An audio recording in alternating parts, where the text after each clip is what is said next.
I'm the chair, and Fiona Guest is our vice chair. We've got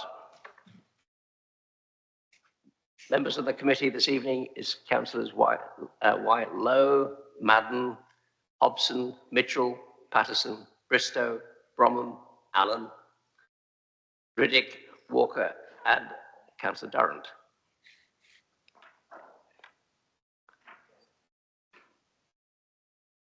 There are a number of council officers in attendance, and these are, the lead officer is Philip Stanley, and he's going to be assisted by Robert Freeman and Elspeth Palmer, and we've got James Gardner on item 6.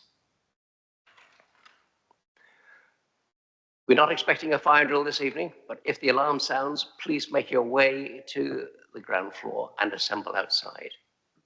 If the meeting is extended, there may be a comfort break during this meeting at around 9 p.m. And before we start, please mute or turn off your mobile phones. We've got a few items on the agenda, so let's go through the housekeeping. Minutes. The first item on the agenda this evening is to approve the minutes of the last meeting of the committee, which was held on the 22nd of May. They have been circulated. Are these minutes agreed? Right, thank you. I'll sign them later. Apologies for absence. Do we have any? Nope. Excellent. Declarations of interest. The next item on the agenda is declarations of interest. Please can I remind members to declare any disclosable pecuniary or other interests at the beginning of the relevant planning application. Any member who declares an interest will be allowed to stay in the meeting, but will not have the right to vote. I also want to remind members that only those present during the entire debate for an item are entitled to vote on it. On public participation, I'd like to remind members and the public about the rules regarding public participation. And we have a number of members of the public who have registered to speak, and the list has been circulated. And normal practice is to bring forward applications where a speaker is present. You will be invited to address the meeting when the item you have registered to speak is to be discussed. And the normal procedure and rules in respect of times to speak will apply. Time per speaker is 3 minutes. Where more than one person is speaking on a planning application, the shared time is increased from 3 minutes to 5 minutes. And the 5 minutes will be shared equally unless the sharing of time has otherwise been arranged prior to the meeting. And ward councillors will be entitled to their own 5 minutes to speak. Speakers in objection to the officer's recommendation are taken first. A timer will be displayed on the screen and times will be strictly enforced. Members of the public will not be entitled to take part in the discussion that follows the public speakers. I have the discretion to remove any member of the public from the meeting if they interrupt, try to engage in the discussion, or are abusive. For each application, the officer will present the report to the committee. Then the participants from the public are called to speak. Following this, questions are taken from the committee along with statements and comments for debate. There will be a vote among councillors which will represent the decision of the committee. Now, the first item on the agenda is item 5A, 00180, which is a garage conversion of 18 Kingfisher Drive, Hemel, Hempstead. This is held over from the last meeting, which is why it's the first item on the agenda. And Philip Stanley is going to be presenting on this one. Over to you, Phil. Thank you. Thank you, Chair, and good evening, councillors. This household planning application has been brought to committee due to the contrary view of Nashmills Parish Council. I'm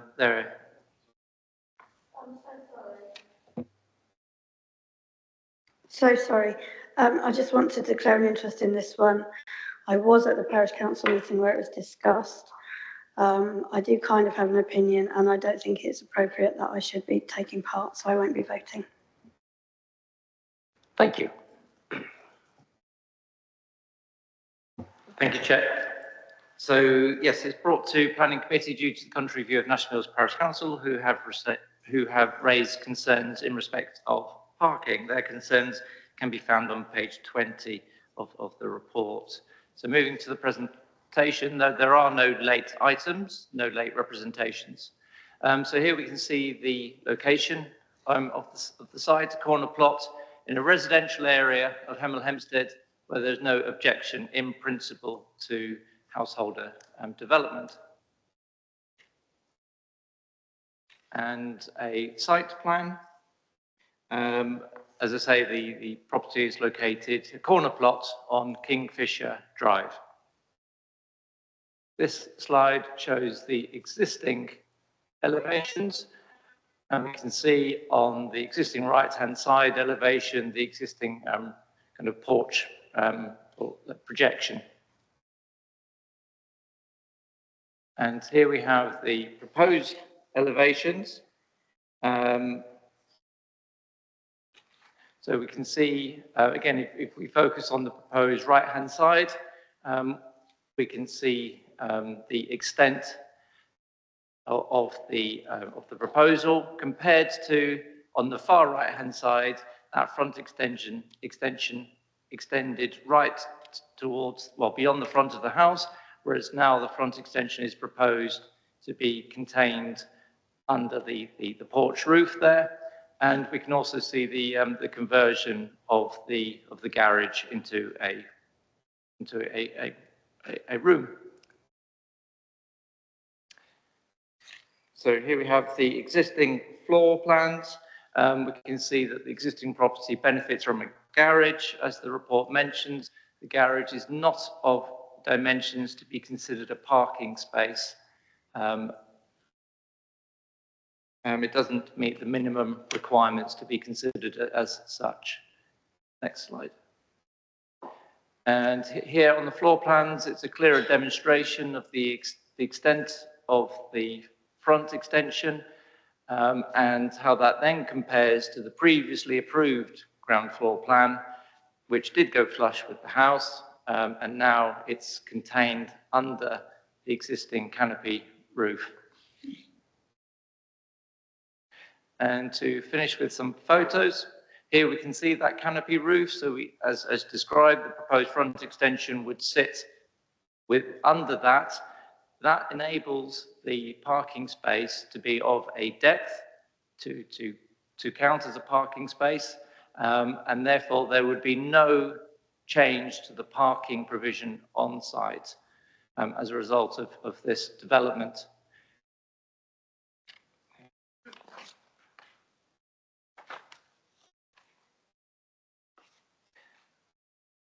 Yep, here we have a view of the side of the property and a view of the rear. There is, as part of the proposals, the installation of bifold doors to the rear.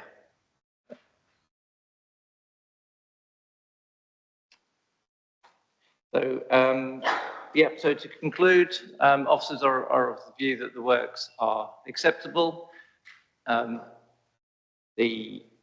The front extension and the garage, as I say, it would have no implications on the parking provision currently on the site. And there are no additional bedrooms associated with this proposal that would necessitate an increase in parking provision. So on that basis, the application is recommended for approval with the conditions as attached to the report. Thank you, Chair. Thank you, Phil. We have a speaker, Councillor Buckley from Nashville's Parish Council.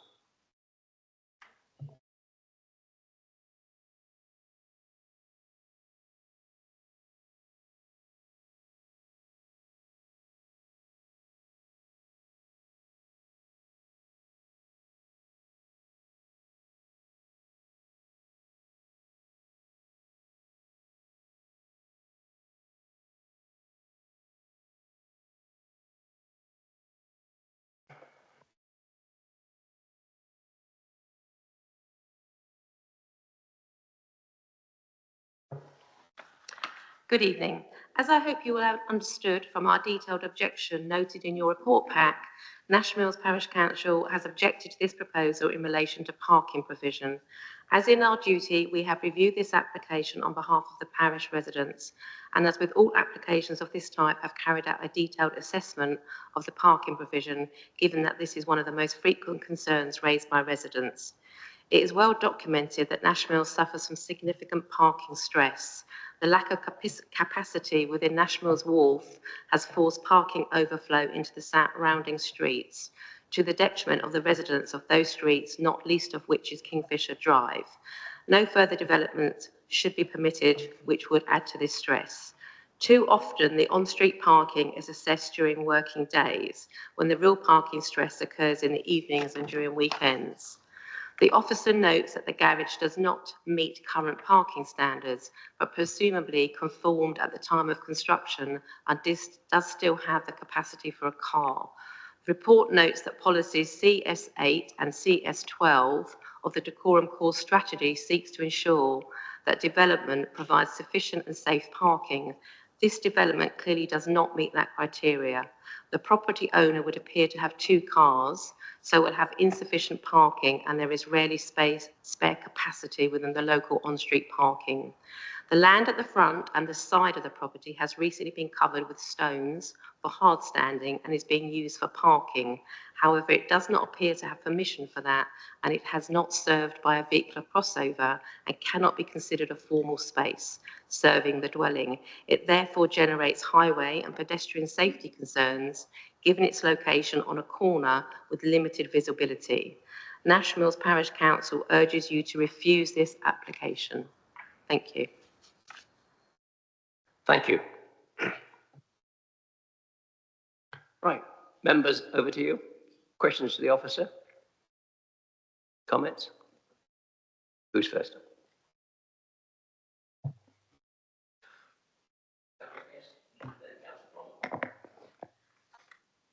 Thank you, Chairman. And the reason why this application was called into committee was parking concerns. The report highlights the garage doesn't meet modern parking standards.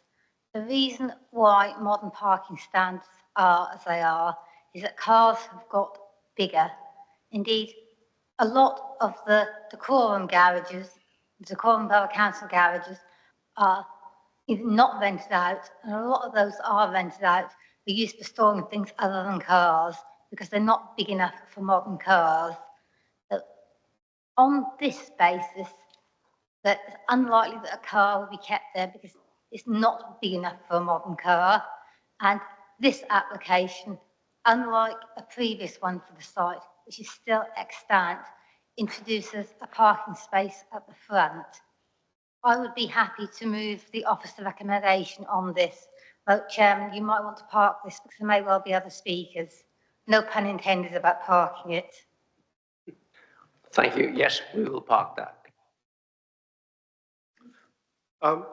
Yes, it is commented by the Highways office that it's not possible to park on the gravel because you'd have to drive over the pavement.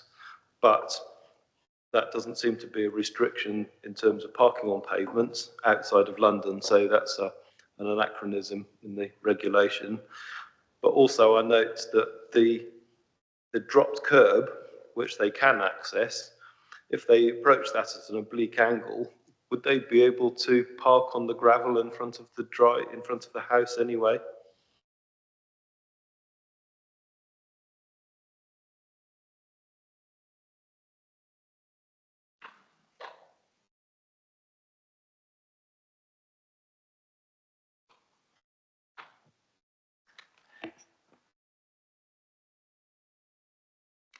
So I can't answer that question with 100% certainty. The view that the members can see there is also the view that I have in terms of the accessibility of the side of the property via the drop curb.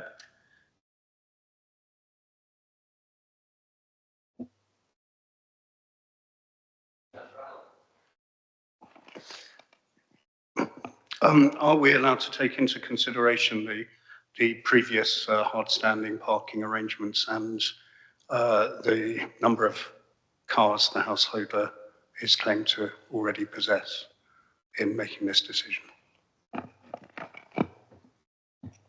So we can't take into account personal circumstances. We consider the property rather than the owners, and therefore the situation before members is that we have a property that under parking standards is considered to currently have one parking space, and under the proposal would have one parking space with no additional bedrooms.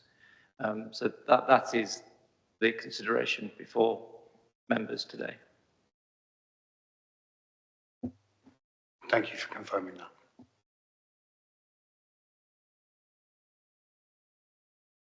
Councillor Brom. Could the roadside, since there don't appear to be any parking restrictions, be considered to be unallocated parking, which would contribute to the capacity there?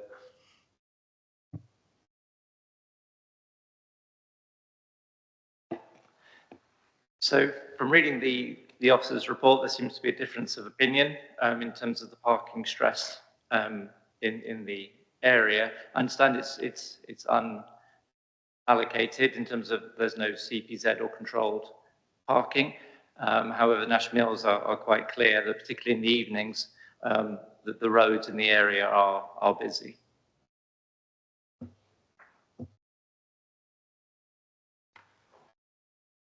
Councillor Mitchell. Could we just have a better look at the street view, a more, not just a narrowed down view? Thank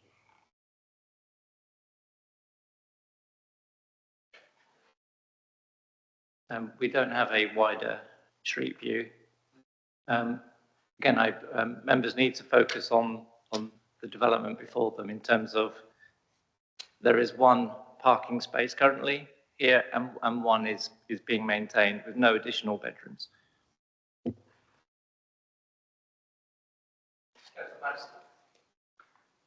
Yes, there is one parking space already, and there's going to be one parking space once the development as the conversion of the garage has taken place. It's difficult to see what the problem is really. I mean, is it suggested that because there's a lot of car parking in that street that people can't convert a garage which isn't the right size anyway? It seems very odd to me, and I think we ought to, I would certainly approve it.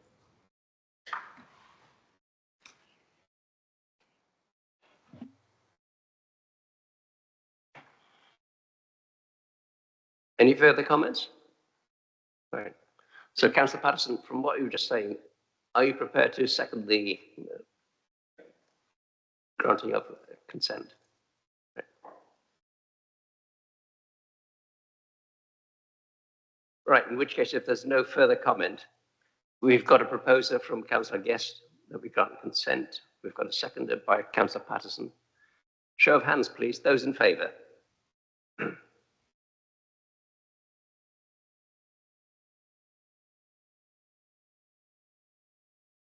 11. No, I'm abstaining.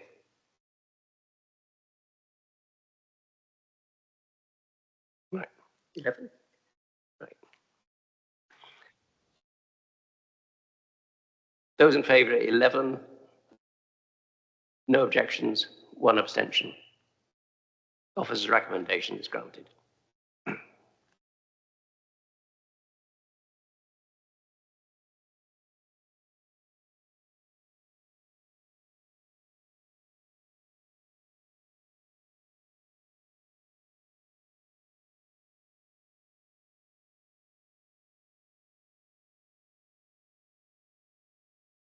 Right, item 5B has been deferred. So we're moving on to item 5C. 01998, the construction of 9 dwellings, etc., in land off Astrope Lane, Longmarston. And it will be presented by Robert Freeman. Over to you, Robert. Thank you, Chair. Good evening, members. So the application before you this evening and the report before you this evening, members may recall, was considered at the 30th of January committee meeting, whereupon members delegated the application with a view to approval, subject to the completion of a legal agreement. That legal agreement has now been completed. It has been subject to an appropriate assessment, and Natural England have agreed the appropriate assessment. So we are now in a position to recommend planning approval. Members need to take into account additional information that has been received since that meeting, and in particular, additional information around the implications of the proposed development on drainage in the Long Marston area. The Parish Council, since we discussed this matter, have had an independent drainage report prepared by Under Consulting. That report raises 5 or 6 bullet points effectively in relation to the site, which are covered by the headings in your committee report. The majority of those bullet points express agreement with the LLFA that these items may be conditioned, and given that that is common ground, I don't intend to discuss those in any great detail with you. Tonight I'm going to concentrate on the 2 issues that were raised in respect to rainfall data and ongoing connectivity to the drainage ditch serving the site. The Indo report, as I say, highlighted that there were some concerns with the drainage calculation that was undertaken in respect to that site, but fundamentally they also agree that that information should be provided under a condition, and that there was sufficient capacity on the site to address any ongoing changes required to the attenuation basins as a result of the rerun of that data. The applicants have since rerun that data, and it has demonstrated that there is a need to slightly increase the attenuation basin by around 7 metre cubed. So on that basis, obviously, the information provided is now considered to satisfactorily address that concern. What the report highlights on this is there is a clear difference still in opinion between whether ongoing connectivity issues in relation to the drainage proposals to the drainage ditch can be secured by a planning condition, or whether those details should be provided up front. And as I say, around that there are sort of debate about whether the conditions applied, the granting conditions applied to this site are reasonable and enforceable in respect of the development. Officer opinion has not changed in respect to these matters as a result of the new data, hence the recommendation before members to grant this application. What the report doesn't criticise is the surface water drainage runoff from the site being at a controlled rate, and I think that is critical to the consideration of this case. That controlled rate from the site will remain below greenfield runoff rate levels, and therefore there is less water discharging into that ditch than may currently be seen. So if we can just briefly go over the slides, just to refresh members' memories on this one. So the site, as you say, is outlined in red there. It's on the edge of the village of Long Marston in the rural area, just to the south of the Long Marston Conservation Area. Next slide. The proposal was for 9 units and the construction of a bus drop-off area, and associated walking route through to the adjacent school. That was the proposed drainage facility. So essentially what you've got on site controls is the drainage attenuation basin on the left-hand side there, the swale on the right-hand side. That basically, those systems control the extent of runoff into the ditch and then from the ditch onto the Tringbourne gudgeon streams. Off-site mitigation is proposed to address that. One of the things that cropped up through the survey of the sites and work undertaken by the applicants was that there were a number of problems with the ditch as it currently exists. And the proposals, obviously, in terms of those items, seeks to introduce improvements, off-site improvements that are covered by the Grampian condition that is disputed by both the parish council and neighbouring properties. And further on, there's also additional mitigation in respect of the adjoining field, and so it can all the way down and effectively feeds into that river system in terms of drainage, as do many of the properties within the village of Long Marston and neighbouring settlements. Thank you, Chair. Thank you, Robert.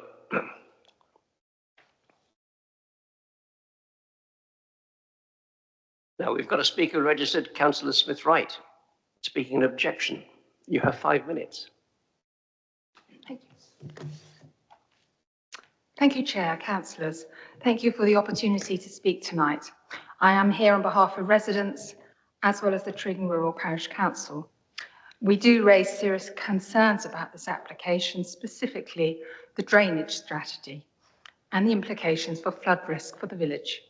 Before you make your decision, I'd like you to picture the village of Long Marston, not in the sunshine of summer, but in the depths of winter when the rain doesn't stop. Long Marston sits in one of the lowest lying parts of West Hertfordshire. The land here acts like a sponge, already saturated, unable to absorb more. The water table is high and the ground is slow to recover.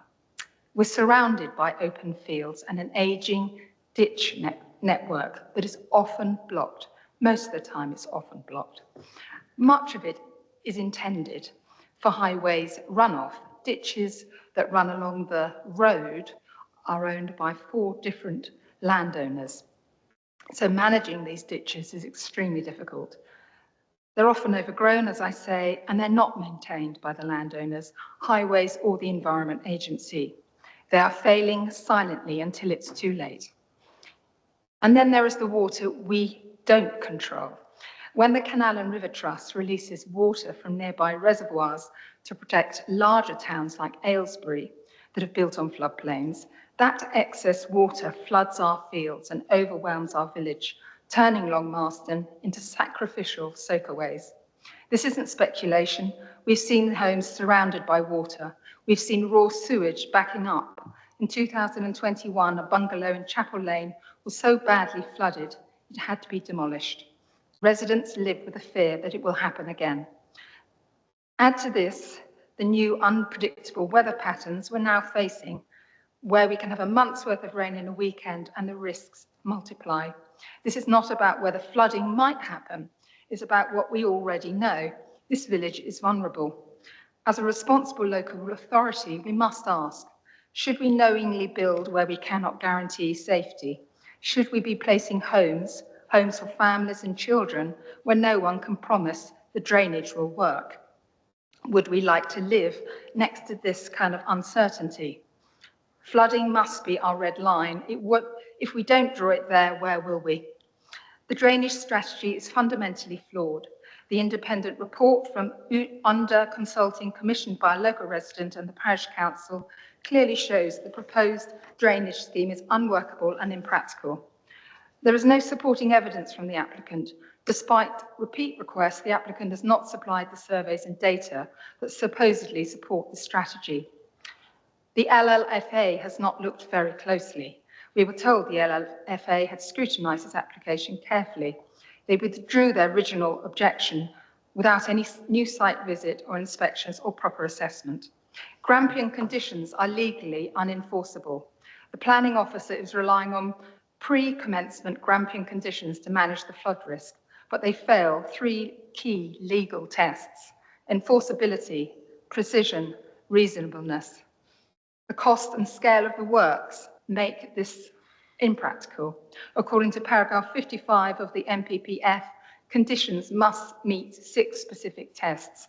These do not. If these conditions are challenged, they could be declared unlawful and the development could proceed without proper flood protection. The application can be safely refused. Refusing this application is entirely justifiable. The drainage proposals are not backed by evidence, fail legal and policy tests, put existing homes in Long Marston at risk. Government guidance is clear. If there are no realistic prospects of fulfilling a condition, then permission should be refused. That is the situation here. In conclusion, this is not about opposing development. It's about ensuring safe, legal, and sustainable planning. The maintenance of these ditches is unenforceable. Who will come and clear flooding? Who will look after the homes that are flooding? The landowners are very often live in different countries and they're very difficult to get hold of. We've tried. The applicant has not demonstrated that their drainage scheme works. The LLFA have not provided the scrutiny the public expects. The parish council and residents have stepped in at their own expense to protect their village. This application fails on planning grounds, is risky, flawed, and based on unproven assumptions. Thank you. Excellent timing, thank you. Now we've got two speakers in support, Fiona Thompson and Paul Thomas. You have 5 minutes. Hi there.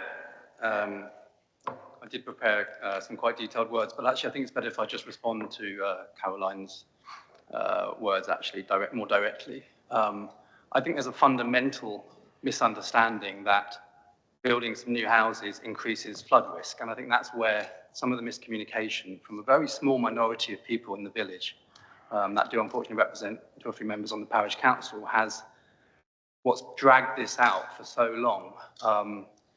However, I think the misunderstanding also comes that the LFA have spent an enormous amount of time on this and been really collaborative on it. Both of us, Fiona and myself, have lived in the village for many years. I've lived in the village for 7 years, had 2 children at the school. We are very committed to a lot of the local issues here. We're not what you might call a standard developer trying to build houses recklessly, quite the opposite. We are, if there was ever a community-led housing scheme, I would say this is it. But I do want to focus not on the architectural merit or the design, which I think is not in question. It's obviously about flooding. Decorum, the LLFA, numerous consultants, and actually even the parish council's own consultant have not said that this is flawed. Maybe the debate comes around what is appropriate to condition and what is not.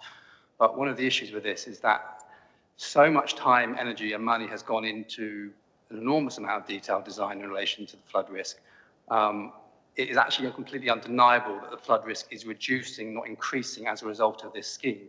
The ditches that are in question here have remained blocked since I moved into the village, and as I understand, well before. And the historic flooding issues that occurred at the other end of the village were a result of blocked ditches. And so I find it astounding that the parish council have taken a position, or a couple of members of the parish council, that somehow want to stop progress, essentially.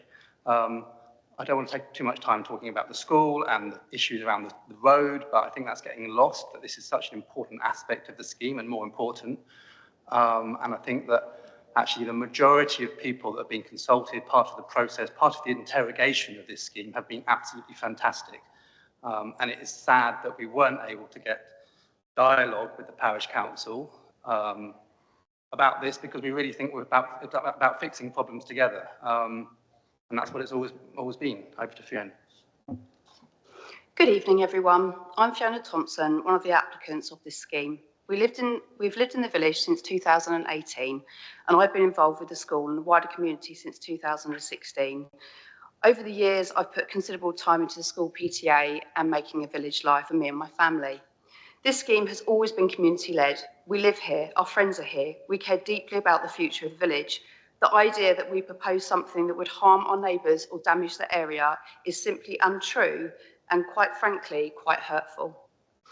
This application should never have become a fight between individuals. We respect people's right to object, but the loudest voices are from the nearest households to the site, also additionally, or on our local parish council.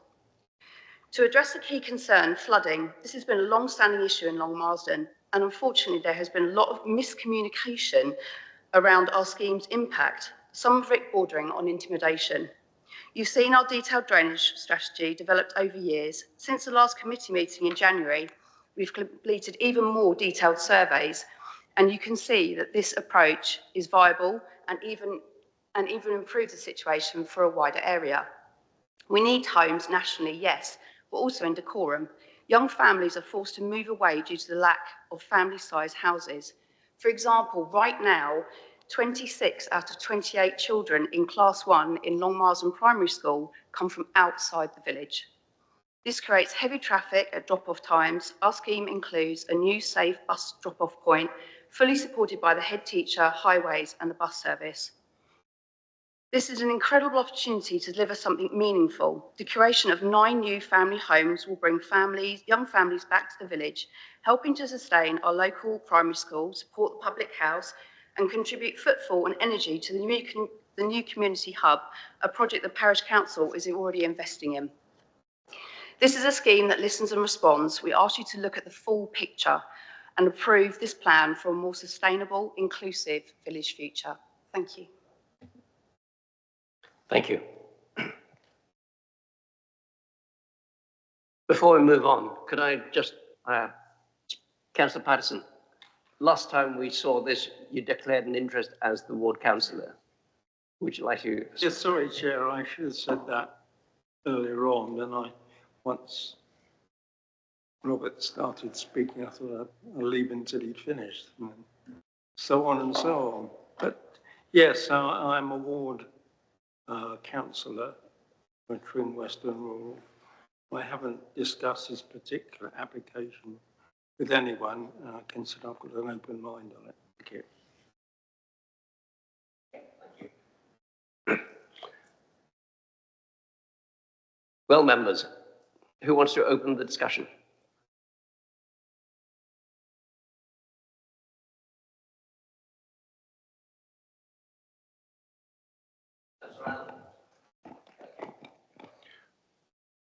There's been a lot of discussion about the flooding effect of runoff. Are there any considerations about the inundation that Councillor, that the Parish Council have brought up, the general inundation of the land and the appropriacy of building 9 homes on a plot that is likely to get very boggy, we're led to believe? Yeah, I think I made it pretty clear at the committee of the 30th that the site was not identified within an area of identified flood risk in terms of those matters. What we have got is raised ground levels for the properties above what effectively would be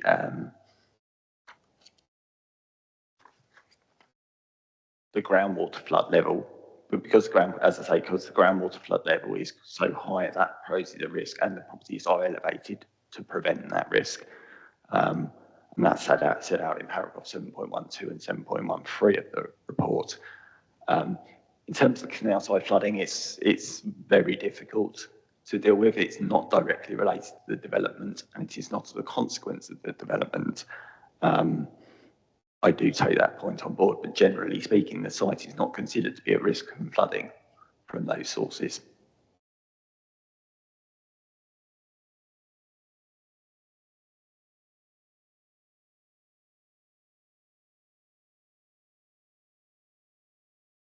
And again. So just to tidy up on that line of thinking. So is it that I get the impression that having had so many ecological reports looking into this matter that don't provide any reasons for refusal, the committee does not have any grounds to be able to refuse this application? Indeed, we're of the view that there's no grounds at all to effectively change the decision that the committee members made on the 30th of January.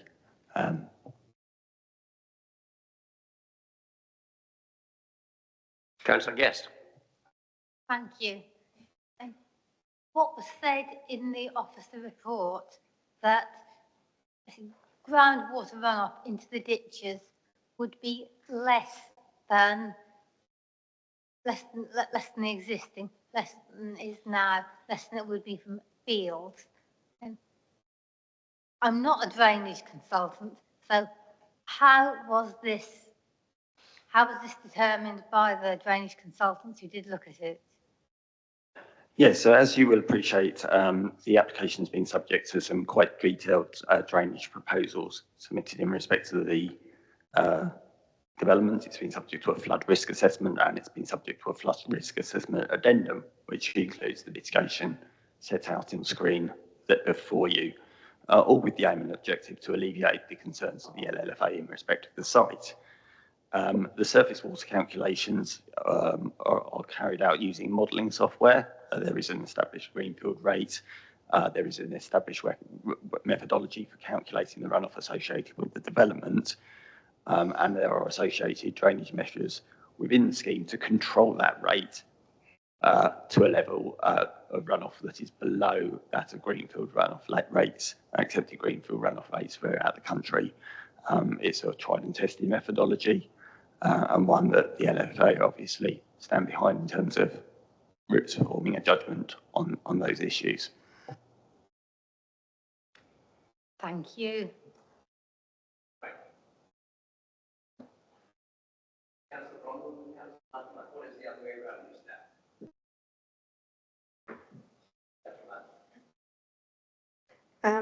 All I was going to say was that based on the fact that we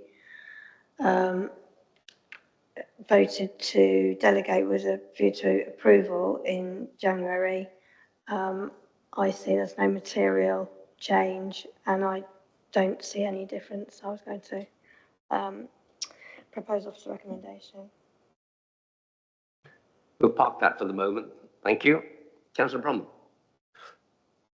Yes, looking at the flood risk map, yeah, the whole area, I guess it's a sort of the Vale of Aylesbury is fairly flat, and there's lots of places with, looks as though it has similar sorts of risks, and there may be an issue with maintaining the ditches along with lots of other aspects of local maintenance. And I wonder whether, I may have missed the point, but in creating this development, which has some attenuation pond built in and some drainage, will there be any improvement in the surrounding area and the maintenance of the ditches as a result of this development?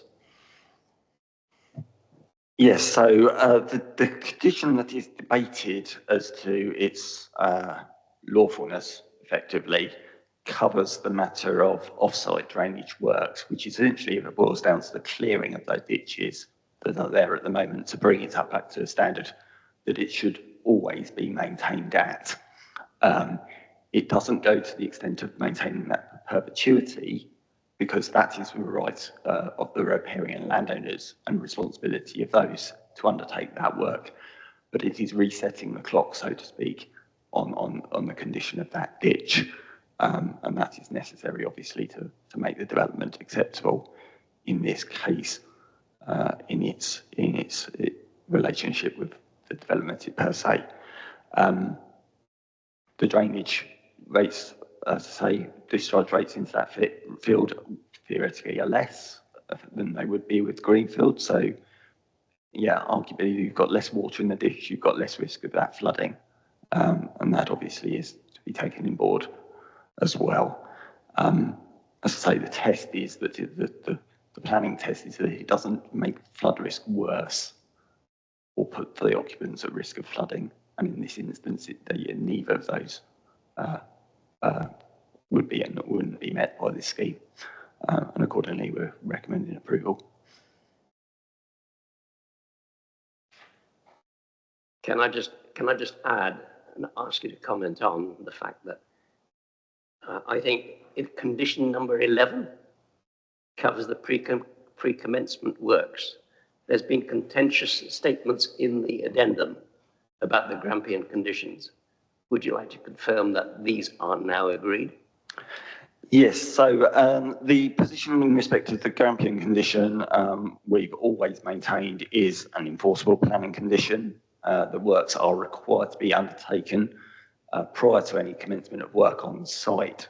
So obviously you've got that position to fall back upon in the event of development occurring. You obviously can check whether the works have happened, and if they haven't, you can issue associated stop notices until they have been undertaken.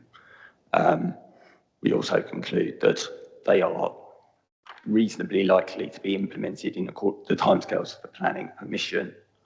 We have landowner permission, evidence of landowner permission from all of the parties involved in that.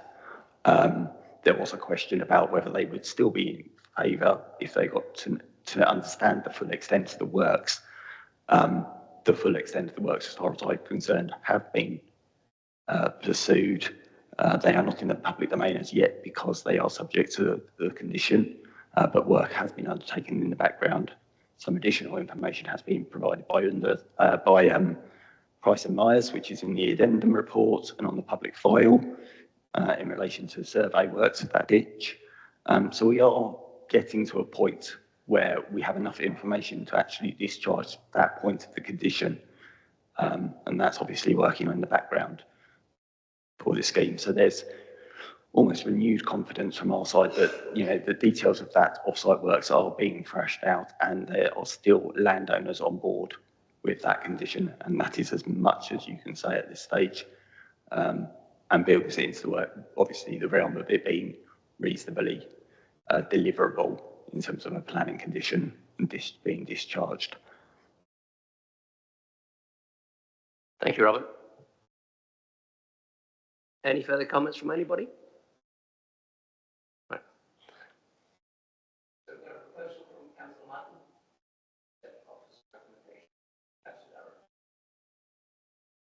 Will you second it? So we've got a proposer and a seconder to accept officer's recommendation. Can I have a show of hands? Those in favour, please. 2, 3, 4, 5, 6, 7, 8. I thought it was 10, yes. Those against?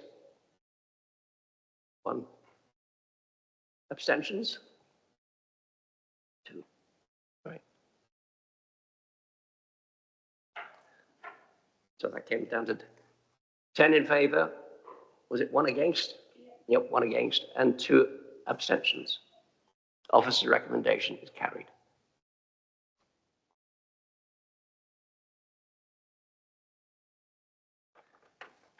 You may choose to go or stay. Can you switch the microphone off, please? Thanks.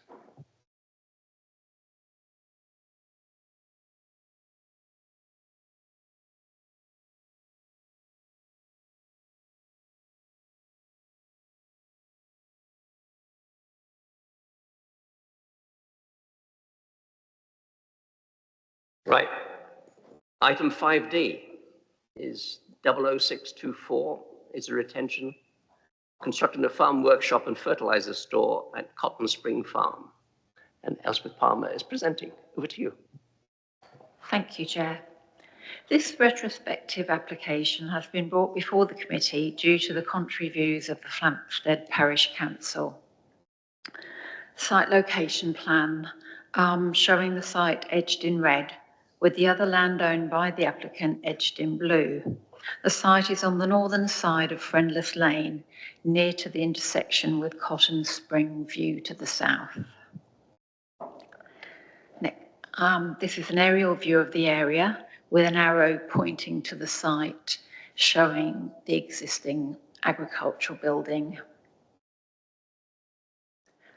This is a larger view of the area, showing the land farmed by the applicant in pink.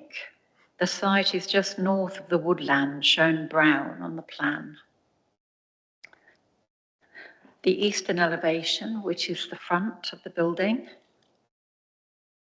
The western elevation, showing the rear of the building. Side elevations, north and south. The south will be is clad in timber to blend into the character of the area. Next slide, please, showing the floor plan of the building with an area for the workshop and the undercover machinery and fertiliser store.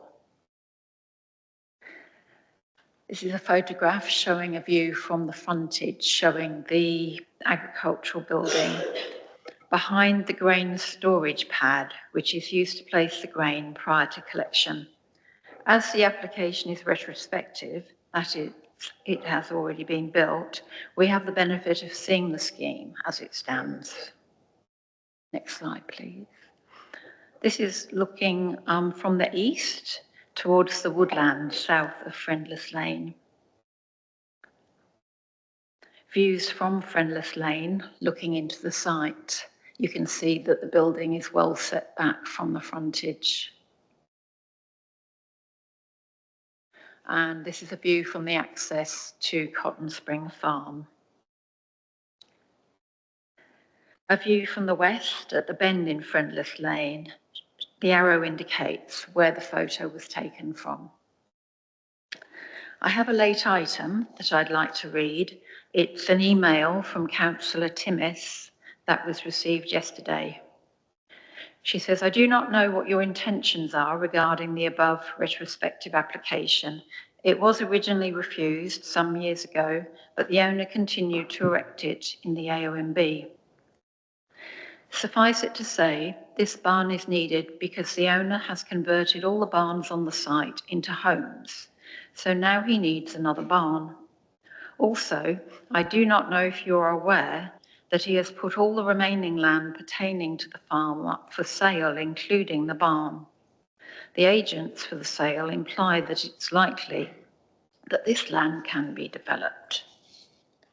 I'd just like to conclude by saying that this application for retention of agricultural building is recommended for approval.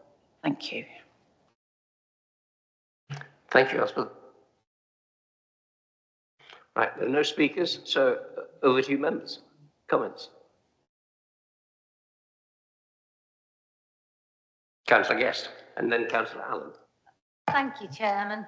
From what we saw from the slides, it looks like a typical agricultural barn that a farmer would use to practice agriculture. It looks like something that's in keeping in the countryside as a working agricultural barn. But Councillor Timothy's statement that of the land, including the barn, being up for sale, that then raises the question, would that affect our determination of this application, or are we determining it for a working agricultural barn? We are determining it for a working agricultural barn. I did have a look to see if pieces of land were for sale online, and the only pieces I could see were the lower southeastern end. It didn't include the whole of the agricultural area.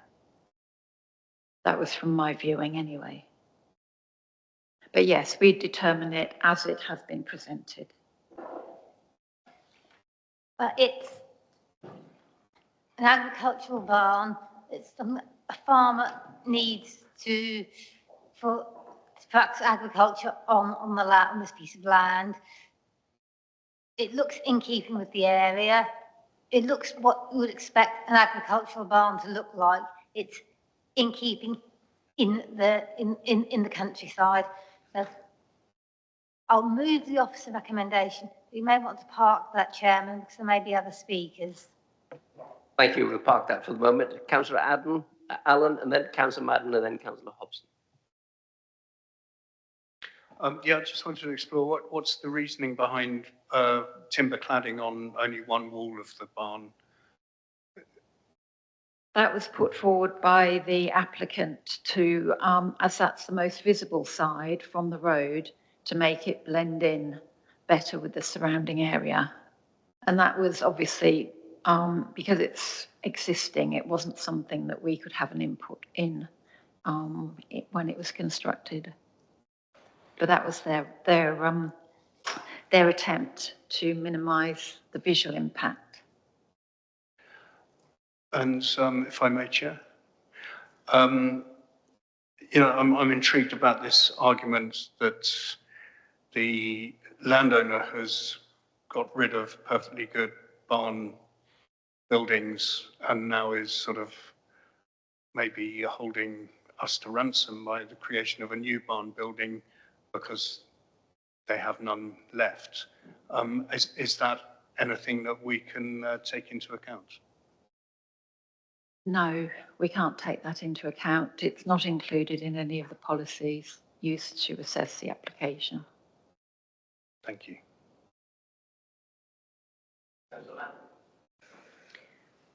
Thank you. That's probably kind of answered my question, really. I'm the background, under the background 4.4. I find it really disturbing that people can do things like this, that they come along, they put in an application or pre-application, told it's not going to happen, so they go away and do what they want to do anyway, and then just assume it's going to be okay and we're going to approve it. I'd love to see a planning reason that we could refuse it. I'm not sure that we can, but I really don't like this, and I very, very strongly object to the principle of what this landowner has done. Thank you. Just following on from that with the background, I was just thinking, reading this before, about why did we turn it down? Could I just be reminded? Was it an officer that turned it down in 2020, or was it the planning committee? Just out of interest. It was officer recommendation. It was a delegated report. Thank you. That's why so that we're not considering a decision that we made. That's helpful. And then the other question I had in my head was what's changed, but I note in 4.6, you've said that the building that was constructed is smaller than the previous one. So that is materially different to the one that was turned down, I guess. Because on the face of it, it looks pretty much following on from Councillor Guest, it looks like something you would expect to see. And I agree with you, as far as I'm aware, that whatever else is going on in the site is not relevant to the decision that we have to take on this building. I think this evening, all three of the things that have come, I know the second one was probably because it was so controversial rather than planning reasons for it coming to us. But I do find that all three are not necessarily ones that I would expect to see at the committee, which is probably why many of us are silent this evening. So I'm happy to propose or second this at the appropriate time. Thank you. Can't remember if someone's already proposed it. Thanks.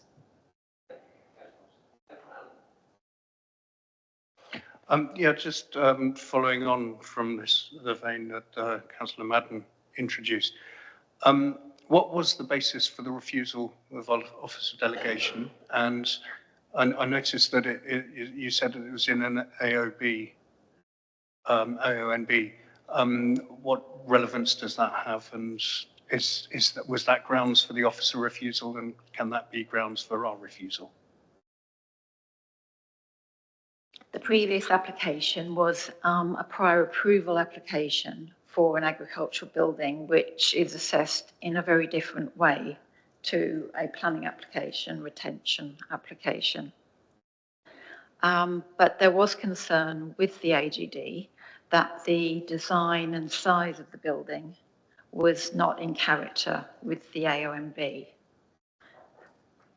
However, this one has been reduced in size significantly, and the conservation officer now feels that it is suitable and it does comply with the Chiltern Building Design Guide. So that's the wooden timber cladding on the south side. And the reduction in size and the shape. The original AGD building was solid. This one's more open. There have been several changes. Thank you. Councillor Patterson and then Councillor Bromham. Can you clarify how much smaller this one is compared to the earlier version, the pre-application version? If you look at the table on 9.9, I've done a comparison between the AGD building and the current scheme. 9.2 metres smaller, 0.04 metres larger in width, 0.72 metres smaller in height to the eaves, and 0.5 metres smaller height to the ridge. So the main difference is the length, the openness, and obviously the materials on the side.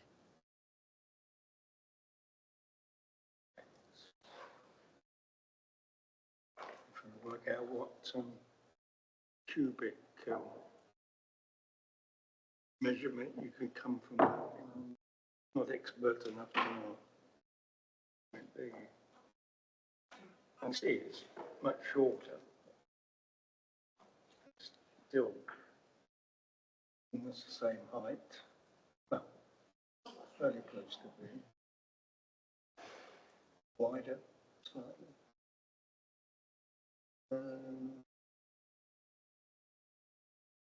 It's arguable, isn't it, whether it's a significant difference in the Chiltern A and B or not, I think I'm inclined to abstain on it.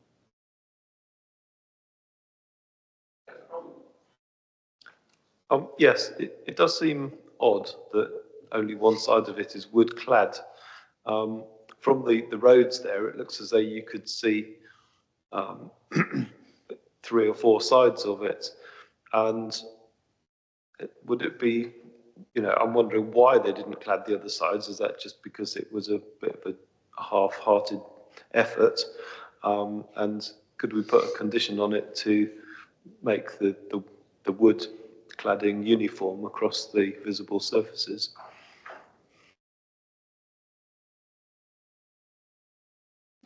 It is a retrospective application, which means obviously that it's already constructed. So it would be difficult, I think, to place a condition with regard to materials. If you want to add something. Yeah, I guess the question before members is whether members feel that without the wood cladding on 3 sides, the development is refusable, and therefore this condition is required to mitigate that harm. As officers have indicated, the applicant is prepared to clad on one side. That is the application before members. And that is on the most prominent side, excepting there are other visible sides, but that is the most prominent side. And the view of the Conservation and Design Officer is that in respect to the impact on the AO and B, now National Landscape, is that's no longer an issue compared to the larger and more solid form of the prior approval application.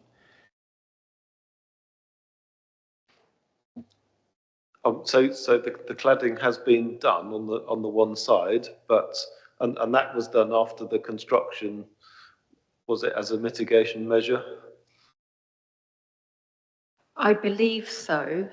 It wasn't really explained in the planning statement why they'd done that, except to make it blend in more with the natural character of the area. So if they retrospectively clad one side of it, then they could technically probably do the rest of it and finish the job off. Oh, sorry, the cladding wasn't retrospective. It was done at the time that they built it. I wonder whether that is integral to the building or something they just stuck on afterwards. I'm not sure.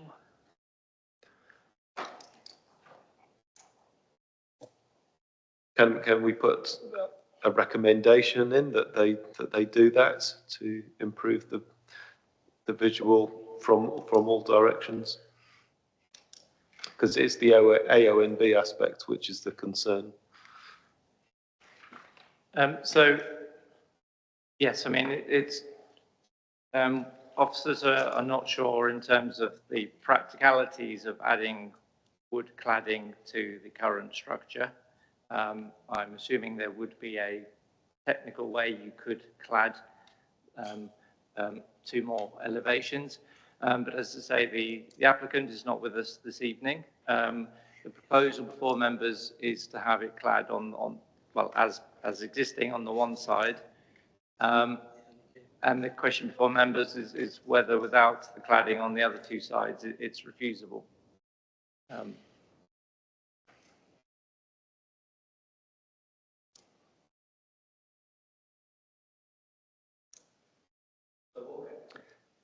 Yeah, just for information, I've done some rough calculations. I'm a bit rusty these days, but the previous application was 208 square metres, which is in old money, 2,200 odd square feet. The new application is 125 square metres, which is about 1,350 square feet. So by my mathematics, around 60% smaller. Ish.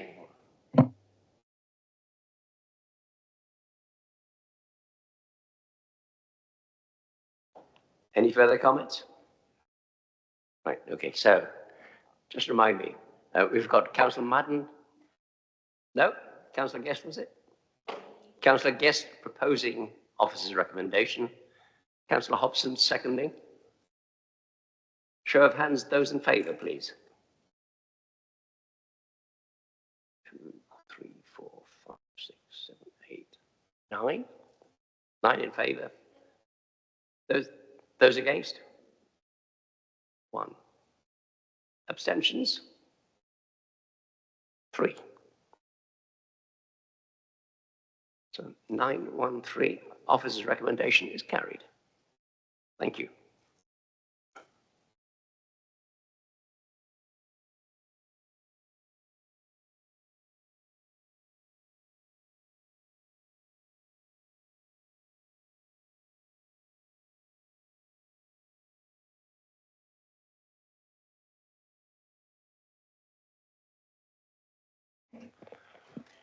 Right, thank you, Chair. Okay, as members will be aware from the report, this is an application that's been to this committee before and was refused and is currently under appeal. So officers have brought this application back to, or this report back to members tonight to seek their authorisation to not contest the appeal currently in progress and which has a hearing scheduled for the end of July. So the report you have in your pack sets out the pertinent considerations in detail, and thus this presentation will be somewhat abridged. It is proposed to undertake a short review of the refused scheme before going on to outline fundamental changes and new material considerations which have a bearing on it. So this is the existing site, just to remind members of the application. So the blue shapes represent buildings, the grey and yellow areas represent hard standing, with the mauve representing areas of spoil. Members will recall that the site was divided into 2 areas, the northern quadrant and the southern quadrant. The whole of the northern quadrant was considered by officers and accepted by members as being previously developed land within the meaning ascribed to it in the NPPF. However, parts of the southern quadrant were not. So here we can see the 86 unit appeal scheme overlaid on top of the existing site overlay.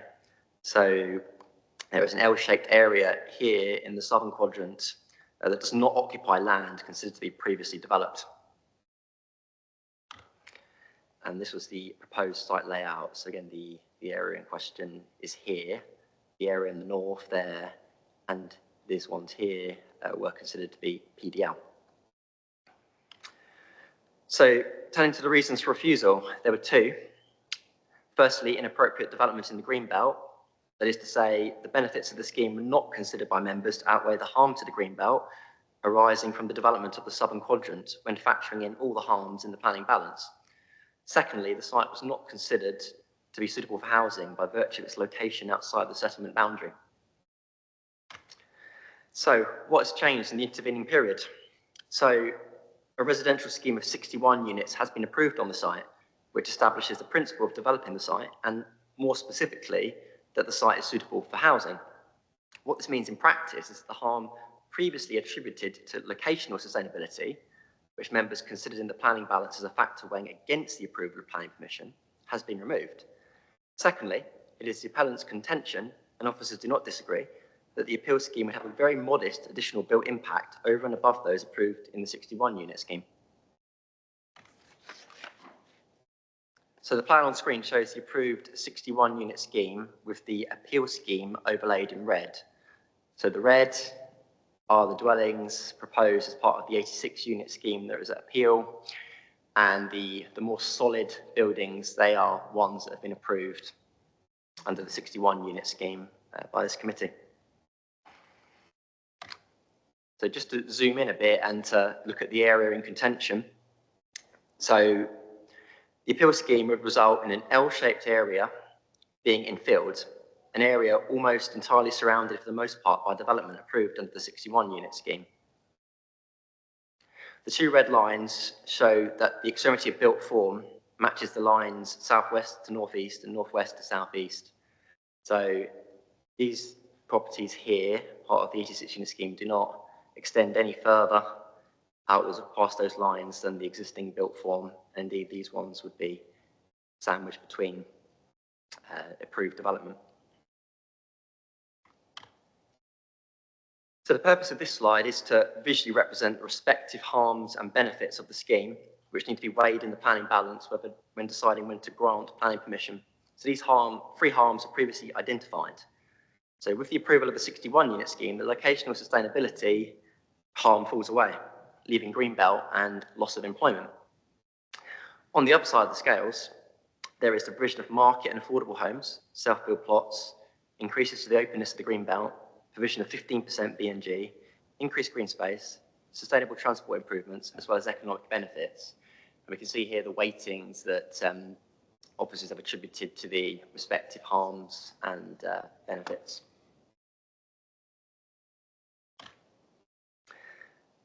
So, to summarise, members have accepted the principle of development by approving a scheme for 61 units, the provision of a further 25 units, all of which will be well contained within the existing envelope of approved built form and provide additional much needed market and affordable dwellings, adds even further weight in favour of the scheme. Whilst the removal of the moderate harm from locational sustainability shifts the balance even further in favour of approval.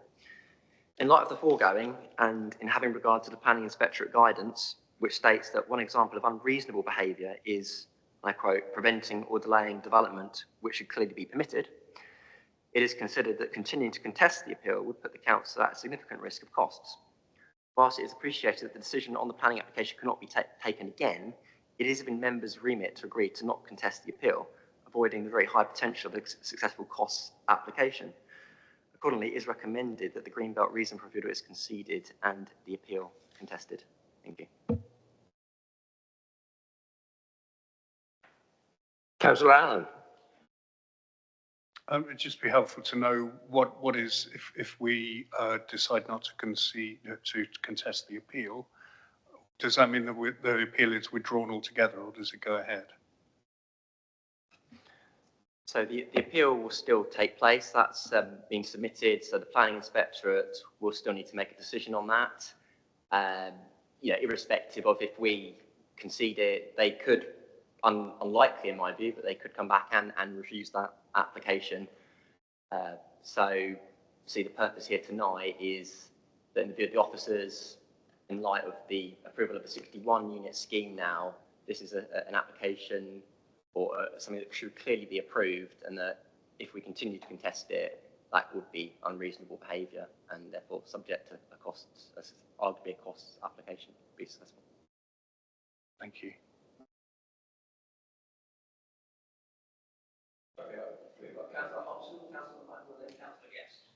Thank you. Just a very brief comment. I just wanted to thank you for a very clear, succinct, detailed report, but a succinct presentation. The graphs there, the lines there are really, really helpful in bringing it home. I think you've explained the case very well, so thank you. Thank you. Well, I'm in an interesting position here because I proposed approval on the very first application on this. I liked it right from the beginning, so I would be happy to propose officer recommendation. Thank you, Chairman. Under the tilted balance, which we're having to work with because the Quorum doesn't have a 5-year land supply, under the current NPPF, whatever we think of, we're having to work with, that an application for housing can only be refused if the harms significantly and demonstrably outweigh the benefits. This one, the harms don't significantly and demonstrably outweigh the benefits. And personally, I think that costs are the biggest waste of taxpayers' money there is. So, with a heavy heart, I'll be seconding the officer recommendation on this one. I voted against this both times, I think, and I don't think I've changed my mind at all. It's inappropriate location for fair side development. I was totally convinced by the arguments of Berkhamsted Town Council that it didn't relate in any way to their town. It was too far away, and it will just add to car journeys, etc. So I would favour at least fighting this appeal, and officers should be represented there. Thank you.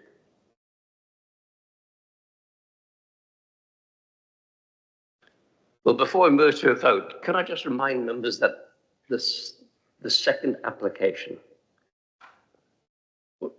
offers, the report was very strong on its previous PDL, previously developed land. And the deciding factor for us to approve it was the removal of the hub. So it took out the ongoing costs of maintaining it. Now, that was a critical moment in that decision. Okay? By conceding on the first one, it looks as if we're going to reintroduce the hub. And I'm hopeful that the developer might reconsider the location and possibly taking out the hub. The long-term viability of the hub, I suspect, is questionable. However, taking it as we are, as it now is, we've got an officer's recommendation. We have Councillor Allen before we. Well, I was just going to share that I shared a lot of Councillor Patterson's concerns, but now that there has been an approval, there's a change of situation, and it would seem to be rather foolish of the council to carry on contesting it. Thank you. Yeah, I hate to say it's almost like a Hobbes's choice on us. No pun intended. So we've got a recommendation from Councillor Madden to accept officer's recommendation, seconded by Councillor Guest. Those in favour of accepting officer's recommendation, please show. 2, 3, 4, 5, 6, 7, 8, 9, 10. 10 in favour. Those against? 1. And I shall abstain. So, sorry, abstention? 2 abstentions. So officer's recommendation is carried. James, thank you for arguing the case.